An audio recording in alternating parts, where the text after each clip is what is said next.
I made some pasta orecchiette. A little difficult, but I eventually got to make it very easily, and that was really good fun. And travelling, walking down to the caves and seeing the caves and having a beautiful meal with everyone.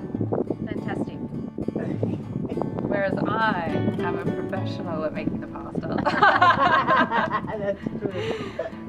Yeah, it was really fun to learn like the traditional cooking methods, to go down to the church and see all the interesting kind of frescoes, and then walk all the way down to the caves and see how people used to live, because it's really unique to this area. You don't get to see that in the Terra, so it's really interesting.